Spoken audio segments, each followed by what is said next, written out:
Ladies and gentlemen, welcome to Ringside Wrestling Entertainment. This is Joel Perez here for another edition of your weekly episodic news show. This is Behind the Mic, and it is Behind the Mic episode number 53. And of course, like always, we're here to talk about all the biggest news stories for the past week in the wrestling world. And we've got some big ones heading in to the Royal Rumble week. We're going to be talking about some things regarding what happened on Monday Night Raw this past week, regarding Seth Rollins and why the curb stomp finisher that he used to do and was supposedly banned, why that was brought back to WWE television, as well as why Braun Strowman was fired and rehired. We're also going to be talking about the upcoming Raw 25th anniversary special and a former wrestler, part of the NWO faction, possibly coming out and wrestling for the 25th anniversary of Monday Night Raw, and possibly even recreating a matchup that happened on the first episode of Monday Night Raw, which is absolutely wild, if you ask me.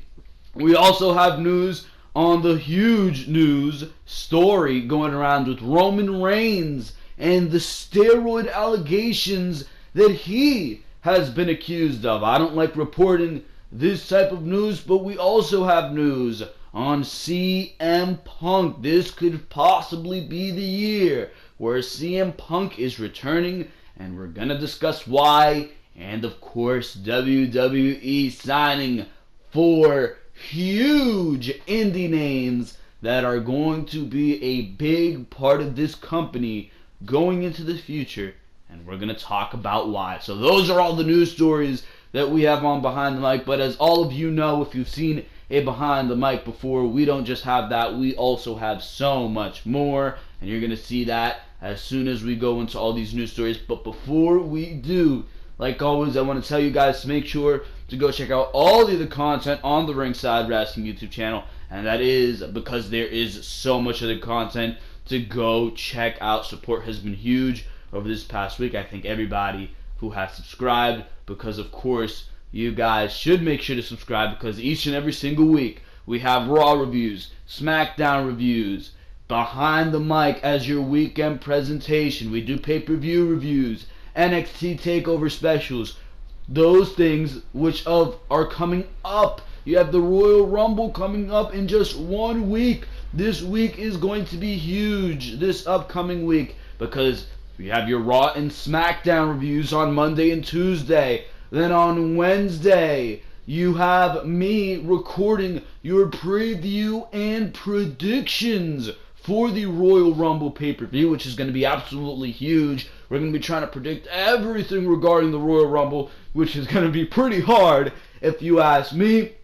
We're also going to be doing preview and predictions to NXT TakeOver Philadelphia, which is going on that very weekend. Then, of course, you have your Behind the Mic on Saturday. And, of course, you have your Royal Rumble on Sunday. But in between that, you have NXT TakeOver Philadelphia and the review for that. So that's going to be a huge week. And I might also be debuting, no promises, I might be debuting a new show where we all gather for a conference. But that's just a little bit teaser to that. We're going to be trying to test that out, and I'm going to be trying to make that. But it's going to be a huge week of content just this upcoming week. So there is no better time to click on that subscribe button. And of course, make sure and go check out everything regarding the Ringside Wrestling YouTube channel. If you missed your Raw and Smackdown reviews from earlier this week, we had Braun Strowman on Raw causing mayhem, getting fired and rehired in the same show, tipping over trucks, doing just madness all over Monday Night Raw. Go make sure to go check that out. And of course, the Smackdown Live review, which did very well this week, with Bobby Roode and the United States Championship Tournament being concluded on that very edition of Smackdown Live. Make sure to go check that one out. Big stuff going on both Raw and SmackDown this week. Of course, leading in to the Royal Rumble, a topic of discussion on today's video, of course, because we are only 1 week away from the Royal Rumble. So make sure to like, make sure to comment, because your opinion is just as important as mine. And of course, make sure to subscribe, because for now, ladies and gentlemen, we're going straight into the news stories. And we start off with this news story, which has come absolutely out of left field this week, and it has to do with the big dog, the flagship of the WWE in 2018, Roman Reigns. Roman Reigns has released a statement regarding the steroid accusations, but a story involving WWE Intercontinental Champion Roman Reigns has been developing in the past 24 hours. Reigns was named as one of the clients of Richard Rodriguez, who was arrested last year for illegally distributing steroids worth around $10 million in the Miami area. Besides Reigns, Rodriguez also claimed that actors Mark Wahlberg and Josh Duhamel were his customers. According to Mark Middleton of Wrestling Inc., the Drug Enforcement Agency, DEA, raided Rodriguez's Iron Addicts Gym back in February 2017. Rodriguez was arrested and accused of distributing steroids in the Miami area. He allegedly imported goods from China and manufactured steroids illegally in Arizona. In an exclusive interview with director John Bravo, Rodriguez said that Reigns was one of his clients and they were introduced to each other by an informant. He just wants to clear his name, and one of the ways to do it is by disclosing the people involved in his wellness, fitness, nutrition company. At the end, I'm just trying to clear my name and just make people well aware. There's a lot more people out there that were involved and are associated with my company that many individuals did not know. One of them in particular is a very famous wrestler by the name of Roman Reigns. He was originally introduced to me by one of the informants. That is Rodriguez speaking right there. In response to the accusations made by Richard Rodriguez, Roman Reigns released a statement through Ryan Satin of Pro Wrestling Sheet. Reigns denied the allegations made by Rodriguez, and he pointed out that he has learned his lesson from 2 years ago. For those who do not know, Reigns was suspended for 30 days in 2016 for failing the WWE wellness policy. Quote, "I have never heard of Richard Rodriguez or wellness, fitness, nutrition. I learned from the mistake I made 2 years ago and paid the penalty for it. Since then, I've passed 11 tests as part of WWE's independent drug testing program." According to Alfred Kanoa of Forbes, it is still unclear if the WWE will suspend Reigns, who has been the face of the company in the past 2 years. The WWE acted quickly back in 2007 by suspending 14 superstars named in the Signature Pharmacy steroid scandal. However, the company also has a history of favoring their top superstars. WWE did nothing when Brock Lesnar tested positive for performance-enhancing drugs in 2016, while Batista and Randy Orton avoided harsh penalties in 2007 as part of the Signature Pharmacy scandal. It is worth noting that Reigns was suspended for Adderall in 2016, and he has not tested positive for steroids during his WWE career. Roman Reigns is still the reigning WWE Intercontinental Champion. He will defend the title against The Miz on the 25th anniversary show of Monday Night Raw. Reigns is also rumored for his 4th straight WrestleMania event, this time challenging Brock Lesnar for the WWE Universal Championship. So there you go with that one. Now, a lot of you, if you've watched my videos before, might be expecting me to come out and absolutely trash on Reigns, because quite frankly, that is the easy thing to do in this situation. I am no fans of Roman Reigns, but I am no fans of the Roman Reigns character, if we're being fair here. I do not believe that Roman Reigns, the person, Joe Anoy, or whatever the hell his name is, however the hell you pronounce his name, I do not believe that he would be this goddamn stupid to once again make a mistake of grand magnitude like this and to be involved in a steroid scandal. That really boggles my mind that Roman Reigns would be part of something like this. I just don't believe it. I just don't believe it. Now, the timeline does line up for when Reigns was busted and was brought down with the wellness policy violation. It lines up. It really, really does. You have Roman Reigns in middle summer of 2016, and Rodriguez was only brought down in February of 2017. So this could have been going on that entire time, and maybe Reigns was guilty for this in 2016. But if he was guilty for this in 2016, why wouldn't he have been brought down for that in 2016? I don't think that would have been the case. At least I don't think so, bro. I know WWE does have a history. They do have a history of protecting their top stars from going down for steroids. I mean, how many times have they done that? I'm sure, freaking sure, that John Cena is on steroids. There's no way he isn't. Jinder Mahal, look at him. That is not natural what Jinder Mahal has going there.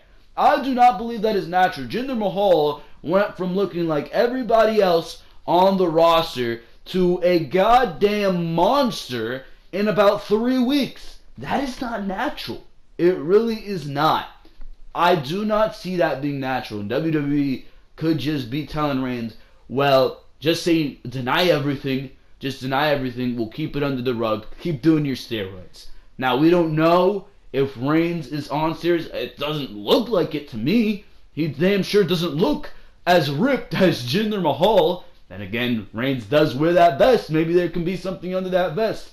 I mean, some of the symptoms of steroids is a lot of pimples, your nipples turn hard, like or a purple, bluish color. They get swollen looking. So that's something that we've seen with Jinder Mahal that we really can't see on Roman Reigns. Jinder Mahal has all the pimples on his back. Jinder Mahal has swollen purple to bluish nipples, where everybody was coming out, even Ryback, saying, yeah, this guy is on steroids. That's not the case with Roman Reigns. I don't look at Roman Reigns and say, yeah, this guy really is on something. There's no way he's looking like that. Roman Reigns, you look like you can go to the gym and get the physique that Roman Reigns suits. It looks like that. I don't think that Roman Reigns is under steroids. If he was, it would be stupid.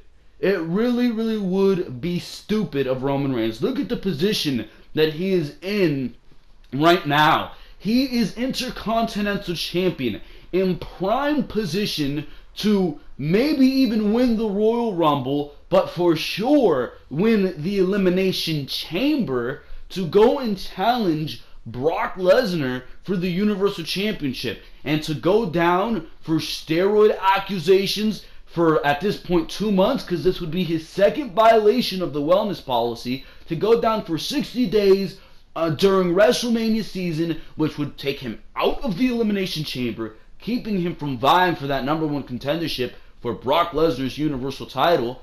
If you were to do that, how would that look? How would WWE ever be able to trust you? That would show that you are a mistake, not only in the fact that you're pretty much like everybody else, you're alright on the microphone, you're decent in the ring, yet WWE is pushing you. There are already enough people denying you. Now you mean to tell me that you're going to give WWE an even more legitimate reason not to push you to the top when there are already people denying that you should be in the position you're in? You're going to break the WWE's trust. Think of the amount of people that are relying on Roman Reigns right now at the top of that company. They're relying on Roman Reigns being a success. Vince McMahon for 4 years has relied on Roman Reigns being a success. And if you ask me, it has been a failure. It has been a failure. And for WWE, Roman Reigns is probably on that line. He's treading that line of success, failure. He's treading that line. This would cross that line. Roman Reigns would be declared a failure if this were to be true. And for that reason, I don't think it's true. I mean, who is this guy? Robert Rodriguez, or whatever the hell his name was.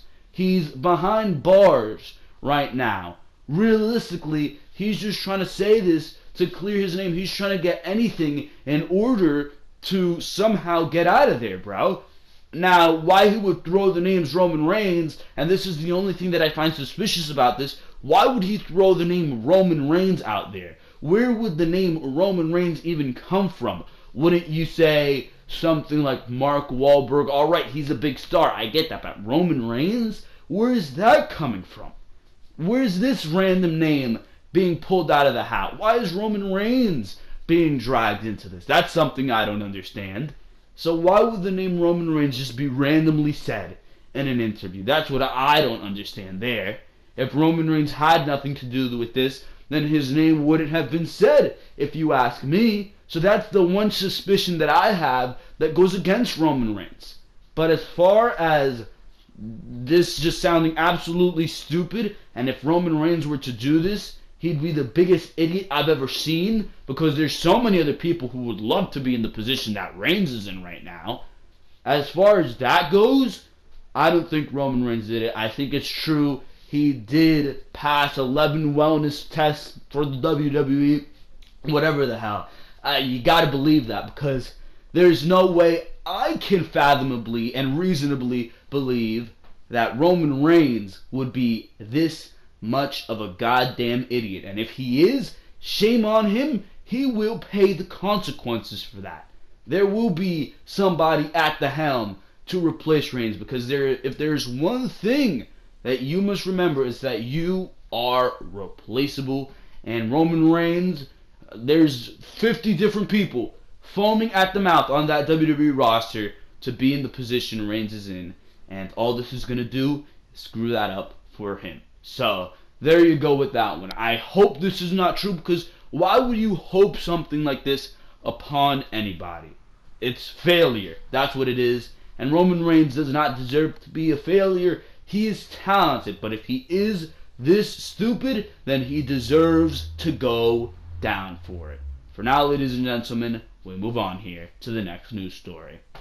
We got this news story on Braun Strowman being hired and rehired, and the reason this was done on Monday Night Raw. But of course, before we do get into that, I just want to mention that the Monday Night Raw ratings for the first hour, and it was that first hour that Braun Strowman was going around destroying everything. For that first hour that Braun Strowman was heavily highlighted on Raw, the ratings for Raw were higher than they have been in months. A 3.5 million viewership rating for that first hour of Raw. It went to a 3.3 million in the second hour of Raw, where Braun Strowman was still for the most part destroying everything. And then when it subsided going into the third hour, guess what the ratings were? A 2.8 million. That just goes to show you, first of all, how detrimental that third hour is to Monday Night Raw. That is despicable, how many people just lose interest in that third hour and how that third hour needs to go. But that also goes to show you how much of a draw Braun Strowman is turning into. You got to clap your hand. You got to pat WWE on the shoulder. You got to really give them credit for making Braun Strowman a star, because he pulled in 3.5 million viewers. That is amazing. It really is. But the latest episode of WWE Raw was quite wacky, to say the least. Braun Strowman came out to discuss his upcoming Universal Championship match at the Royal Rumble, but General Manager Kurt Angle came out with a herd of security guards. Angle reprimanded Strowman for what he did last week, using a grappling hook to pull down a huge truss on both Kane and Brock Lesnar. Braun told Angle that it could have been worse, and he does what he wants. This fired up Angle even more, and in an attempt to try to defuse the situation, he publicly fired Braun Strowman. Raw commentator Booker T said it was a terrible idea to fire Strowman on live television, as it would cause an embarrassment and major trouble. Instead, he stated that it should have been via email, fax, registered letter, or outside with the doors locked. Booker T would have this theory proven, as Strowman went on a tirade backstage, throwing around stagehands annihilating Angle's office, and even invading the $12 million production truck, which Angle made sure to say that it was a $12 million production truck. If you go back and watch Monday Night Raw, you can hear Kurt Angle so scriptedly saying, "Oh my god, those trucks are worth $12 million. That's literally how he said it. Just take that in mind.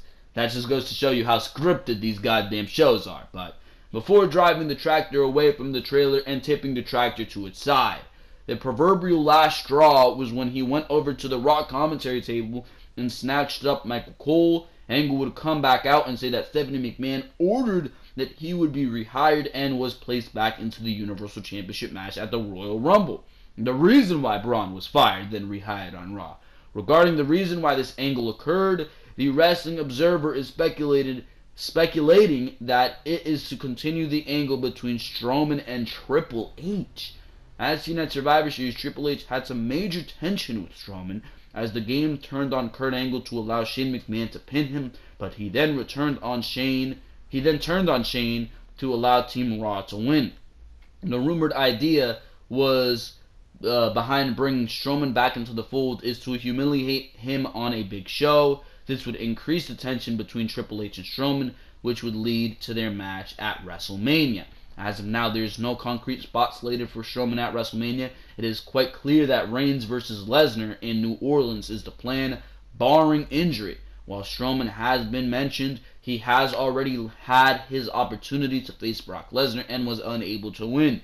Strowman has the fan support and star power, as mentioned before I started reading this news article, to become champion sooner than later, so WWE could be using Triple H to make him look even more like a star en route to becoming champion. As far as Braun Strowman versus Triple H goes, I have no interest in that match. I mean, why would you? If Triple H could barely have a good match at WrestleMania with Seth Rollins, who can be considered probably the best in-ring worker on Monday Night Raw right now, then what makes you believe that Triple H is going to have a good match with Braun Strowman? The only way I see those two having a good match at WrestleMania that anybody is even remotely interested in is if you make it a no-holds-barred match or a street fight, some crazy crap that will just be chaos. That's the only way a Braun Strowman versus Triple H match would really be good. Besides that, realistically, who would have any interest in wanting to see that? I feel like more people would be interested in maybe even Kurt Angle versus Triple H. Where would you leave Kurt Angle going into WrestleMania if it was Braun Strowman taking his spot? Because you gotta believe that Kurt Angle is gonna have some type of match at WrestleMania. Now, my first choice for Kurt Angle wouldn't have been in a matchup with Triple H, but at this point, it seems like the only choice. So realistically, where is WWE going with this? I don't get it. I really don't. And Braun Strowman versus Triple H isn't exactly people's first choice for what Braun Strowman is going to do at WrestleMania. It's not necessarily the first choice for what Triple H is going to do at WrestleMania. If you ask me, you keep Triple H off of WrestleMania as a whole. Why do you need Triple H as part of your program? It is just absolutely unnecessary. It's trying to add star power to a show that already has enough star power. I'm tired of WWE trying to build WrestleMania around Triple H and The Undertaker and Kurt Angle and John Cena and Brock Lesnar. There's one thing that all these names have in common. They're all part-timers. Why don't you start building WrestleMania around AJ Styles, Shinsuke Nakamura, Roman Reigns, Bobby Roode, Braun Strowman? Why don't you start doing that? Why don't you have those names go head-to-head with each other instead of having those names mixed in with all these part-time superstars? It's ridiculous. It really is. You hear the rumors of names listed to win the Royal Rumble, and this is going a little bit off topic, but still, it just pisses me off. The list of names rumored to win the Royal Rumble are Shinsuke Nakamura, then John Cena, The Undertaker, Triple H, all these names that were in their prime in 2007. Another one, Batista. I mean, are you kidding me? Is this 2008 or 2018? That is my question. That is my question. Because it is ridiculous how much WWE relies on their part-timers due to the fact that they are unwilling and unable to build new stars. You're already starting to do that correctly with what you did with Braun Strowman. Now all you have to do is execute, and the perfect way to execute is to have these guys go one-on-one with each other. Build WrestleMania around your current superstars. Braun Strowman versus Triple H, I do not give a single F about seeing that matchup, and I'm sure you people don't either. It is ridiculous. It really is. Put Braun Strowman against somebody else, not Triple H. That sounds absolutely ridiculous. For now, we move on here to the next news story. We got this news story on Seth Rollins bringing back the curb stomp and the reason that Seth Rollins has brought back the curb stomp. Now, personally, I believe that the curb stomp on Raw was a fresh sight for sore eyes when we did see it, but realistically, what was the purpose behind bringing the curb stomp back on Monday Night Raw, especially in a meaningless match with Finn Balor, which really had no reason being on Raw to begin with? But on Monday Night Raw, Seth Rollins defeated Finn Balor in the main event after bringing back the curb stomp finisher for the first time in almost 3 years. The move was taken away by Vince McMahon after he decided it wasn't the best finisher for Seth Rollins to use as the WWE Champion. Rollins claimed that the move would never be featured on television again, but that's why so many people were shocked to see it on Raw. And the truth is that Seth Rollins never truly found another finisher that could replace the curb stomp in the eyes of the WWE Universe. It was easy to find another finisher. I mean, Seth Rollins has a goddamn Falcon's Arrow in his moveset. Why wouldn't you have used that as his goddamn finishing move? I don't get that, but he used a pedigree for a long time, which Seth Rollins performed a terrible looking pedigree, by the way, but it was featured as a tribute and a slight nod during his feud with Triple H, which has been over for over a year now. So the King's Landing finisher never felt right for Seth Rollins. First of all, one of the reasons that finisher felt bad is because it was just Kenny Omega's move, but a WWE version which had no impact whatsoever. And another thing that would make that finisher god-awful is the fact that every time it would be used on the WWE television, it wouldn't be the King's Landing, or it wouldn't be the V-trigger, it would be the knee, according to Michael Cole, and we would all collectively cringe on television. But this is the reason why WWE officials are allowing Rollins to use the curb stomp again on WWE programming.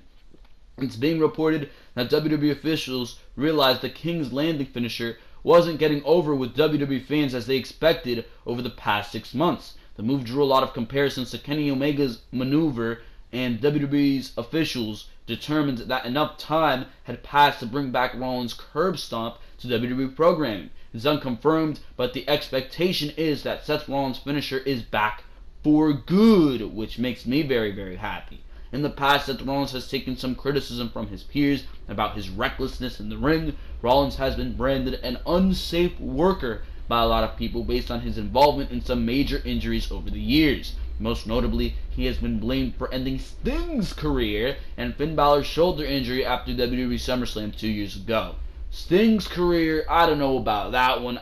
I feel like it was just the use of that powerbomb, that turnbuckle powerbomb move, which really wasn't safe, which is actually the very move that Finn Balor got injured on as well. I feel like it was just the use of that move, because that was the move that ended Sting's career, and that was the move that set Finn Balor out of action for 8 months. I feel like that move was unsafe, not Seth Rollins. Seth Rollins, I mean, he's worked hundreds of matches since then. 2 people have been injured. It's a wrestling ring. Somebody is bound to get injured. It pisses me off how everybody is so quick to say that it's this person's fault. It's like Paige and Sasha Banks. Sasha Banks kicked Paige in the back of the neck. You go back and watch that clip. It's a move that Sasha Banks literally does in like all of her matches. Paige was bound to get injured, bro. She went on Lillian Garcia's podcast and saying that she has to slightly tilt her neck and take bumps differently than everybody else because her injuries are still present even now. So the fact that WWE cleared her to begin with was a mistake. She was bound to get injured. It was bound to happen. Yet everybody's so quick to say, oh, Sasha Banks is reckless in the ring. She's reckless. She doesn't know how to wrestle. She's unsafe. You got to get her out of there. And Sasha Banks go into that ring with the intent of injuring Paige? No, she didn't. It's a wrestling ring. Accidents happen. The only person that Sasha Banks is reckless with, if you ask me, is herself. Her own body. I feel like she just jumps around everywhere with no regard of whether she is going to be injured herself. But as far as injuring others, you can go back and watch that very interview with Lillian Garcia, and Sasha Banks is saying that, or Paige herself is saying that when she was in the ring with Sasha Banks, when they had that 25-minute match one-on-one on Raw 3 weeks ago or whenever the hell it was, that she felt Sasha Banks helped her along very well, and that Sasha Banks was such a great performer, so safe in the ring, and she handled her perfectly. That's what Paige was saying herself. And when did Paige get injured? In a 6-woman tag, where literally there were barely any chances that Paige and Sasha Banks were going to be in there at the same time. Yet there were, and that happened. So it's not Sasha Banks' fault. It's not Paige's fault. If anything, it's the WWE's fault for even clearing Paige, knowing that this was a possibility. So I just want to get that out of the way. That pissed me off so much. But anyways, many others have defended him, including Finn Balor and myself. However, WWE letting him use the curb stomp again would be considered a risk depending on who you talk to about it. The vast majority of the WWE Universe is pleasantly surprised that Seth Rollins is using the finisher again, so it's most likely back for good, considering the positive response it has received. However, the move says a lot about Rollins' current role in the company and how WWE officials view him. The curb stomp's return was quite the surprise, but the WWE Universe is hopeful there won't be any more surprises going forward. So that's the reason that move was brought back. I think this move is a fresh addition to Seth Rollins' arsenal. It is a effective looking finisher. When he hits the curb stomp, I say, yep, he's done. Yep, that's a 3. When I look at a weak finisher, I say, he can easily kick out of that. An example of a weak finisher, a crappy finisher, is the Colossus on Smackdown Live, Jinder Mahal's finisher. It looks absolutely terrible. When he hits it, I say, why wasn't he able to kick out of that? That was a crappy finishing move. And it partially has to do with the fact that Jinder Mahal doesn't know how to hit it, but it also has to do with the fact that it's a terrible looking goddamn finisher. The curb stomp is not that. When Seth Rollins hit that knee, I said, well, he just got hit with the knee. Doesn't everybody on WWE television get hit with the knee every once in a while? What the hell? Yet this knee is so much more effective. I mean, Seth Rollins in these very matches did a springboard knee off the top rope onto his opponent. Wouldn't that knee be more effective than the knee he was using previously? So I don't understand that. So WWE made a right decision here. They freshened up Seth Rollins quite a bit, bringing back the curb stomp. It was a nice ending to an otherwise blah match on Monday Night Raw, but the curb stomp is back. And I mean, that move, WWE got rid of it because of its visual. They got rid of it because, well, imagine that visual. There are kids watching this product, and what if they want to do the curb stomp on their friends? Somebody's going to get seriously hurt. I mean, they say that, but then they decide to bring this move back on Martin Luther King Day, of all days. So there's that. I just found that quite ridiculous, but besides that, Seth Rollins bringing up the curb stomp, or bringing back the curb stomp, that's a thumbs up from me, because if there's somebody who needed some freshening up on WWE television, it's certainly Seth Rollins, who is actually Raw Tag Team Champion right now. I seem to forget that. That's how blah Seth Rollins has been, but bringing back the curve stomp is a step towards bringing this guy back from absolute obscurity, so at least there's that. For now, we move on here to this news story on WWE signing 4 big indie wrestling names, and 2 more, according to this article, reportedly on the way. And of course, those names are War Machine, Hanson, and Rowe, I believe. I'm not even sure what their names are, but War Machine, I've seen a couple of their matches. These guys, for their size, are so athletic, and they are amazing in the ring.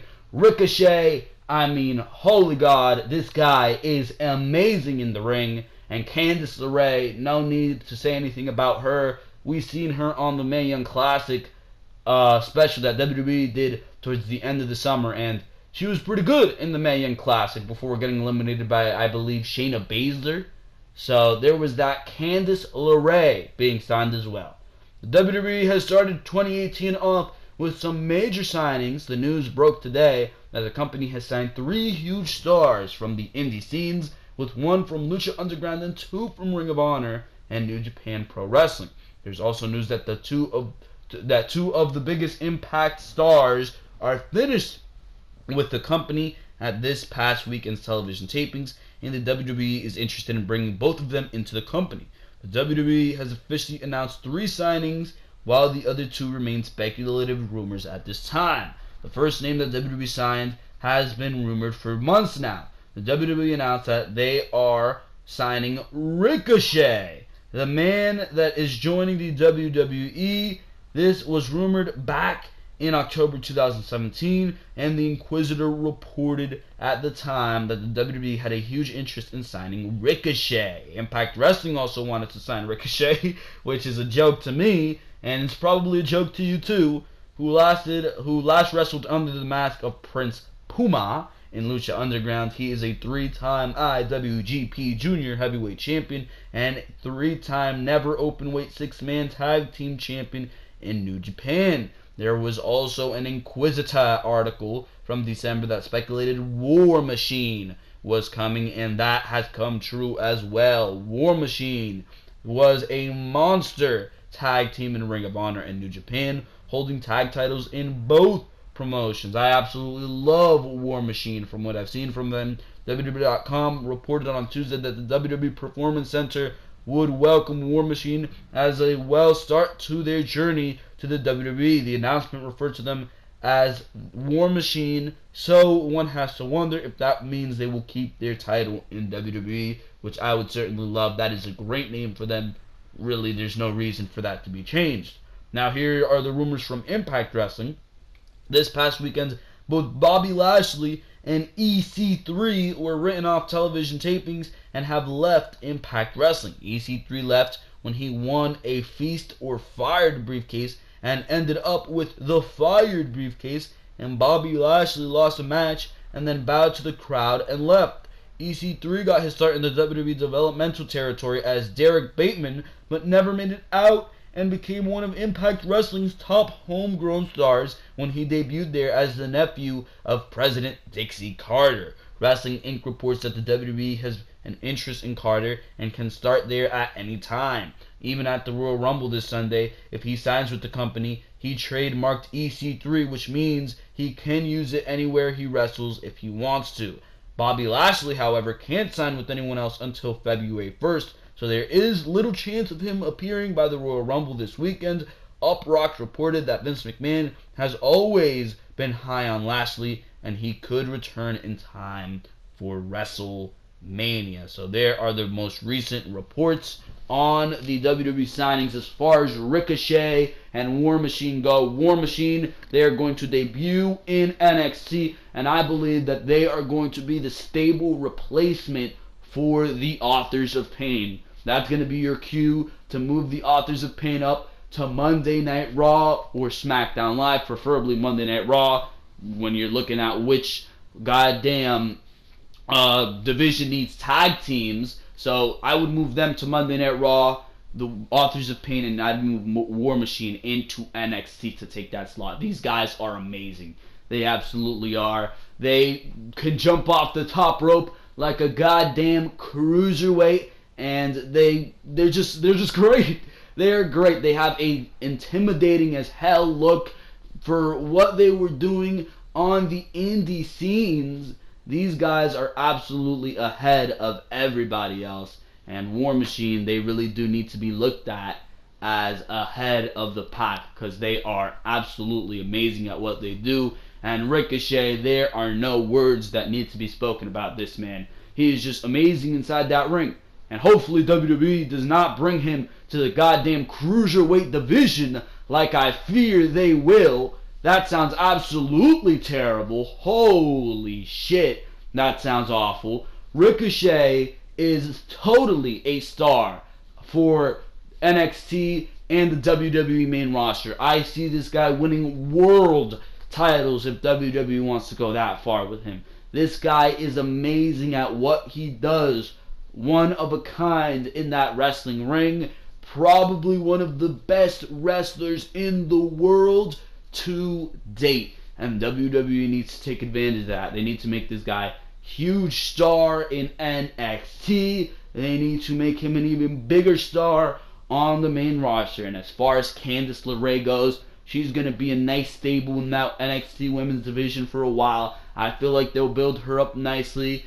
Don't know how they're going to approach that because you look at the NXT women's division right now, it's Kairi Sane, it's Shayna Baszler, it's Ember Moon. You really don't see room for a girl like Candice LaRae, but I'm sure they'll fit her in well. She's got decent in-ring skills. From what I've seen from her in the Mayan Classic, all she needs to improve on is getting that crowd riled up. She still has room for improvement, a lot of room for improvement, but she is Johnny Gargano's wife, so she is working with probably one of the best wrestlers in NXT, probably the WWE as a whole, and he could help her along the process very well, and she's in the Performance Center. All these guys are going to have room to grow. You think Ricochet is great now?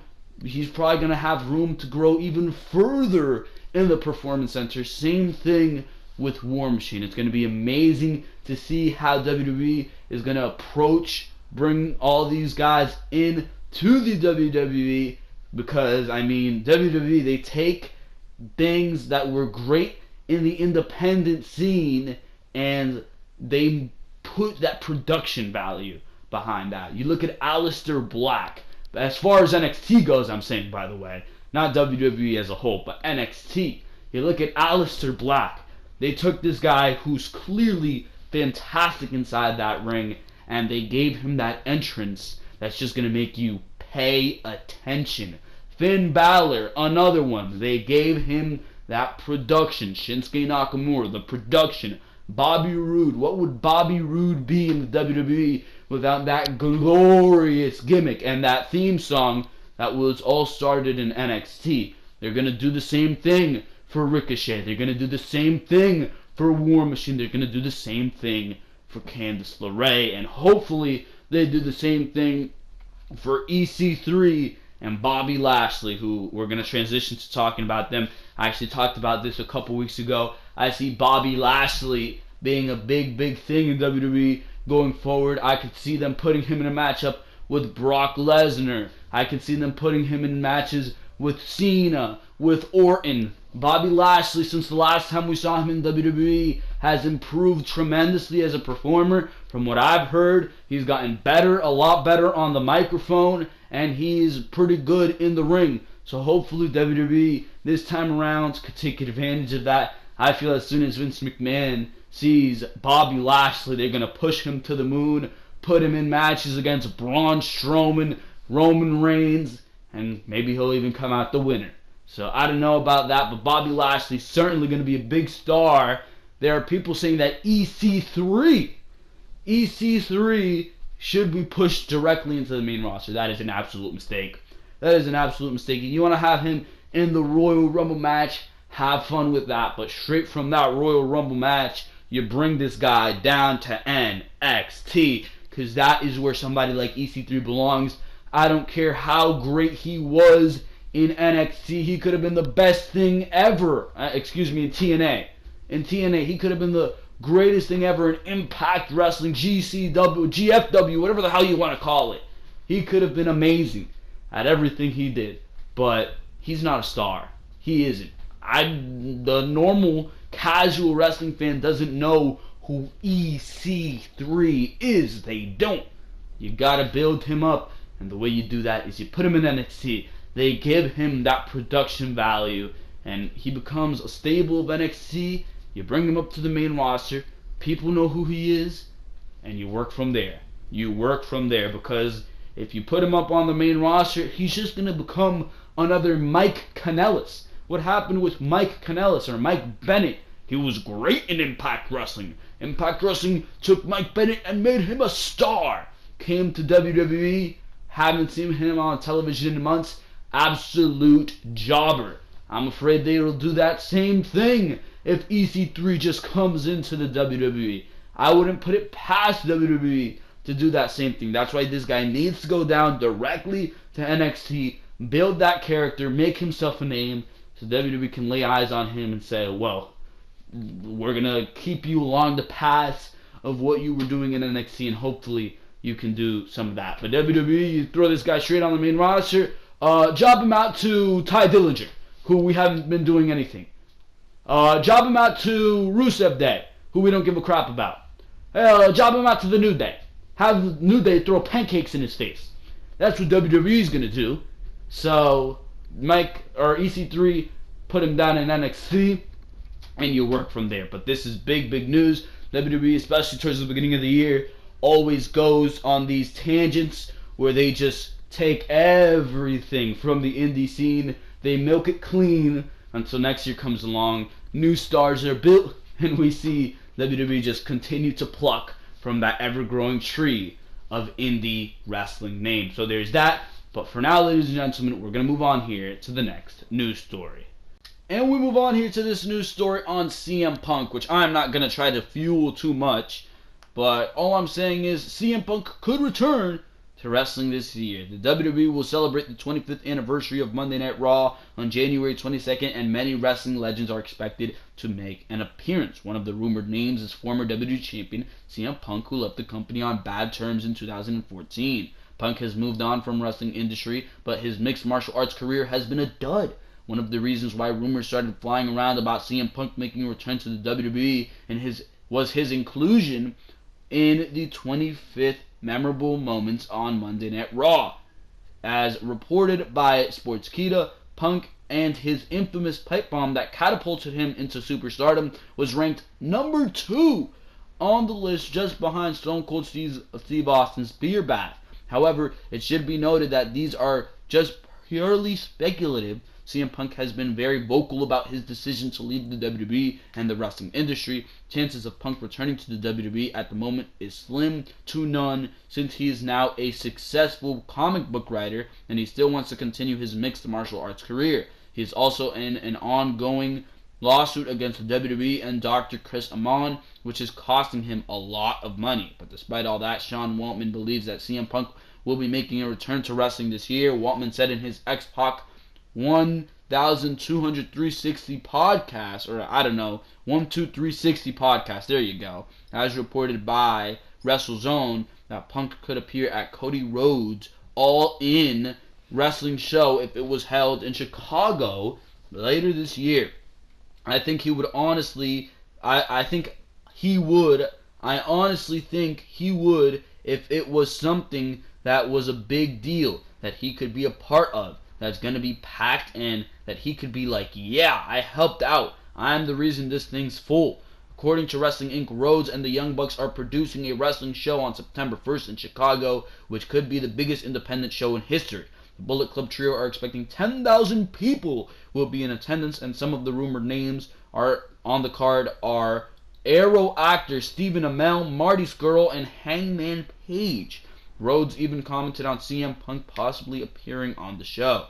Fans never gave up on CM Punk. If CM Punk wants to be part of the All-In, he can be part of All-In. But I am not putting it on him to draw those 10,000 seats. If we did have CM Punk, we would not tell you we had CM Punk. unless we didn't sell any tickets. CM Punk is still officially retired as a wrestler, and he is training for his second fight, which has no date or opponent yet. Punk returning to wrestling is not out of the question because his MMA career is one of the biggest epic flops. Punk was burned out, and he really needed some time away from the industry. Nevertheless, these are just rumors, so please take it with a grain of salt. As far as CM Punk returning to the WWE goes, WWE, I should say, I mean, I don't think so.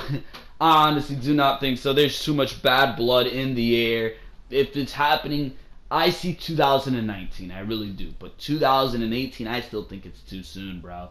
There's too much bad blood in the air. CM Punk is still very salty if you ask me about the way WWE treated him. Now, I don't know that for sure. The only person who knows that for sure is CM Punk.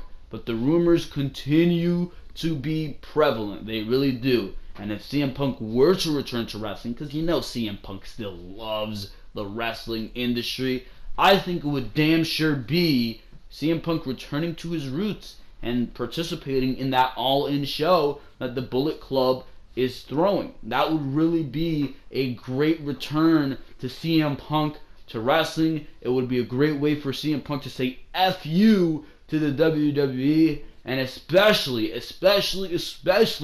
if Daniel Bryan is going to be making his way out of the WWE and back into the independent wrestling scene, I see CM Punk returning to wrestling for sure. I see CM Punk saying, damn, if Daniel Bryan was able to go out there to the independent scene, make his money, and goddamn be successful more than I ever thought I could be, you know what? I want to go out there and do that again.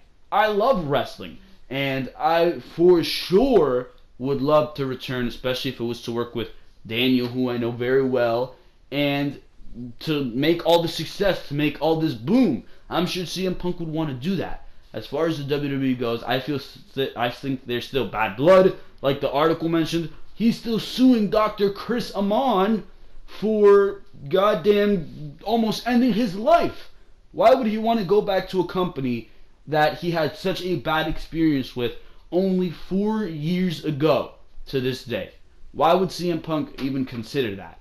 I don't think CM Punk is going to be returning to the WWE anytime soon. I think CM Punk is going to return to wrestling, sure, and that might even happen this year. But if he returns to wrestling, he will return to the WWE. I believe CM Punk firmly will return to the WWE. But will he return to the WWE in 2018? No. Will he return to wrestling in 2018? I think that is a bet that you can make. But is it for sure? No. The only person who knows that is CM Punk, and it's going to be up to him to make that decision. Hopefully it's a yes, because if he does make his way back into the portal that is the wrestling world, then he will for sure make his way back into the WWE, and we can see some of those dream matches. We can see AJ Styles versus CM Punk. We can see Roman Reigns versus CM Punk. We can see CM Punk versus Seth Rollins. All those matches that we never got to see. CM Punk versus Samoa Joe. I'm sure everybody would love to see that, and I'm sure that would be a possibility. It will be a possibility in the future, but first, it's one step at a time, and the step that needs to be taken first is that CM Punk gets back into the wrestling ring, because I don't think he's going to make his way back into a UFC ring. You already saw what happened in that scenario, and it did not go well. So it's just going to be a wait and see situation. I feel like this is in the very same alley as the Daniel Bryan situation.